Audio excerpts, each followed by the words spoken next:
我们即刻出发。滚！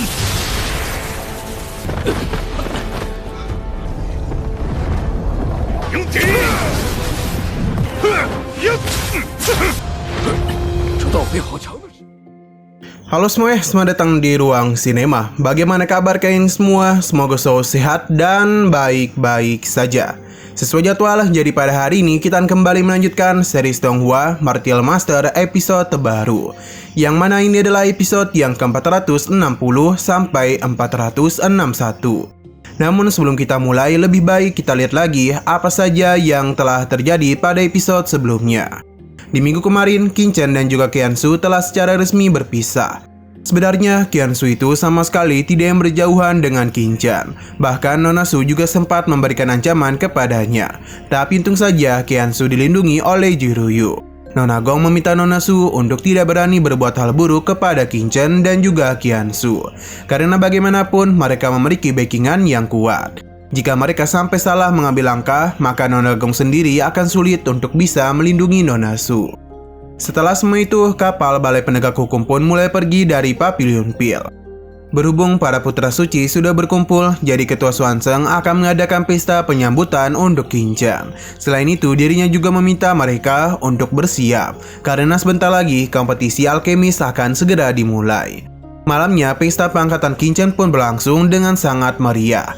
Dia dikunjungi oleh begitu banyak orang. Tidak lupa di sana juga ada Raja Obat Suani dan juga para muridnya.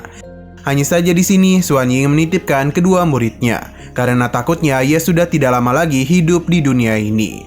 Akan tetapi Qingchen menenangkannya karena dia tahu penyakit apa yang diderita oleh Raja Obat Suani. Qingchen yakin bisa mengobatinya. Nah, sekarang kita akan melanjutkan episode terbarunya. Kita dibawa kembali kepada Qingchen, yang mana saat ini dirinya telah mulai memberikan pengobatan kepada Suani. Proses ini tidaklah lama dan kini Suani tidak merasa kalau tubuhnya sudah baik-baik saja. Untuk membuktikannya, sebuah ledakan kekuatan pun berhasil dirinya ciptakan dengan mudah. Hal ini menandakan kalau kondisi Suani telah pulih.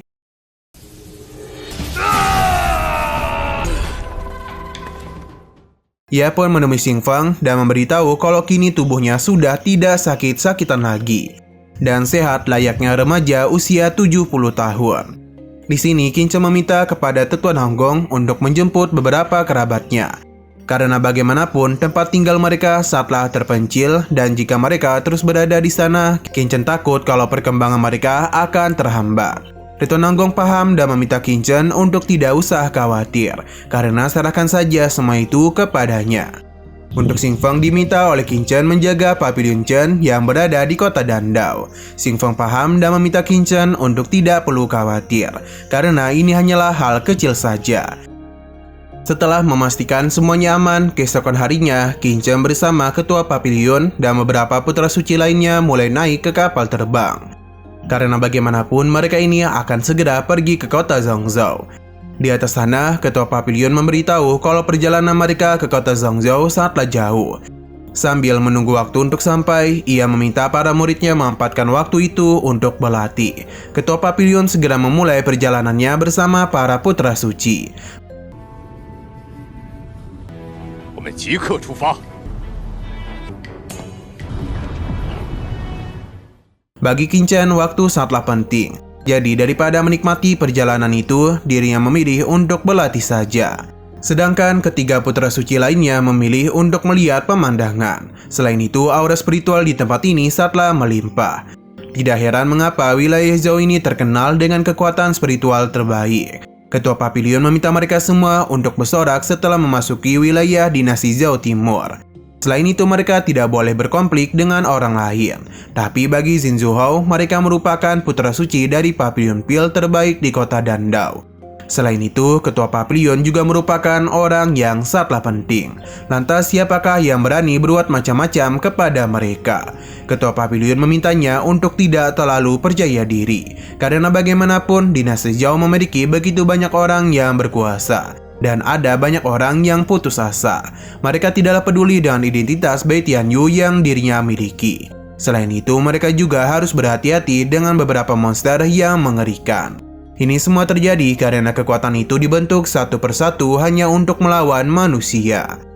Jadi seharusnya mereka tidaklah bertindak gegabah. Para putra suci paham dan mereka pun terus melanjutkan perjalanan. 一个个的势力与人类对。 Sampai pada akhirnya mereka pun tiba di perairan yang sangat mengerikan. Bahkan terdapat begitu banyak bangkai kapal di tempat tersebut. Ketua Papilion meminta ketiga putra suci untuk berhati-hati. Karena ini merupakan lautan abadi sekaligus tempat yang paling berbahaya di dinasti Zhao Timur. Kekacauan seringkali terjadi di sana. Baru saja mengatakan hal demikian, sesuatu pun mulai terjadi di lautan itu. Pusaran air terjadi begitu saja dan mengeluarkan sosok tangan yang begitu besar, yang seakan-akan ingin menangkap kapal perang mereka. Tidak mau hal buruk terjadi begitu saja, Ketua Papilion pun bergegas untuk menyimpan kapal perang mereka dan juga mengeluarkan para muridnya. Kini hanya dialah yang berada di situ untuk bisa menahan serangan dari tangan tersebut.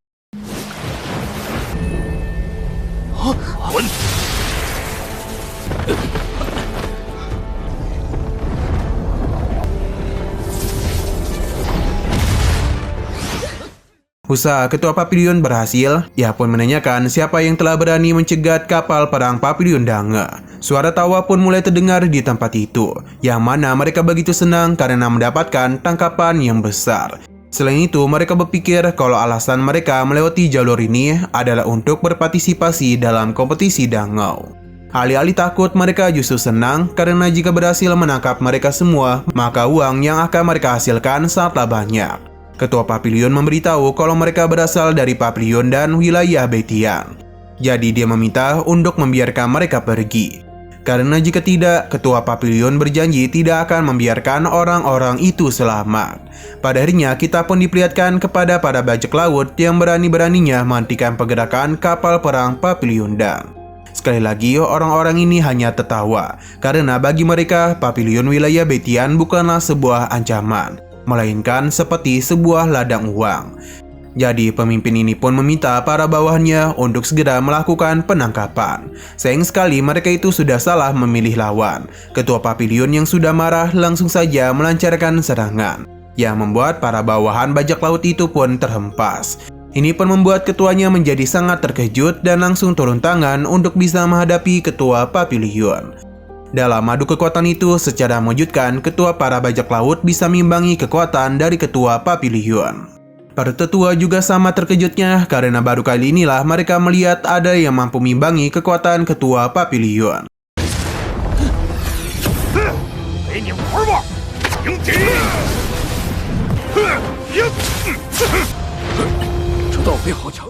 Kita pun diperlihatkan dengan pertarungan yang terus terjadi di antara Ketua Papilion melawan Ketua Bajak Laut. Setiap serangannya mereka lancarkan sama-sama berimbang. Tidak ada yang bisa melukai satu sama lain. Karena setiap serangan yang mereka lancarkan juga masih mampu ditahan. Sampai pada akhirnya Ketua Papilion pun dipaksa untuk beradu kekuatan dengan Ketua Bajak Laut itu.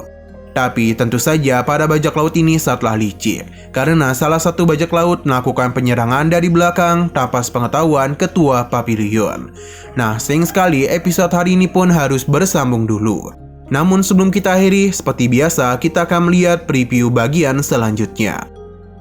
Sepertinya sesuatu telah terjadi kepada Ketua Papilion, sampai-sampai membuat abang kita Qinchen harus turun tangan dalam menghadapi para keronco itu. Tentu saja para bajak laut lemah ini bukanlah lawan yang pantas untuk bertarung dengan abang Qinchen.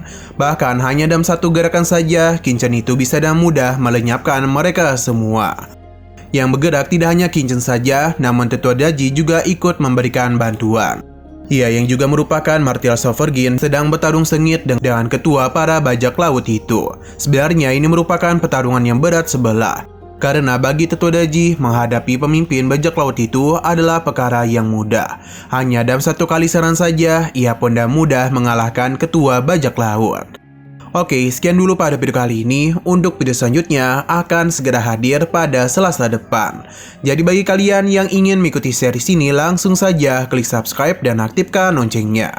Terima kasih yang sudah menonton video sampai habis. Jika kalian suka pada video ini, klik like dan share ke teman-teman kalian tentang channel ini.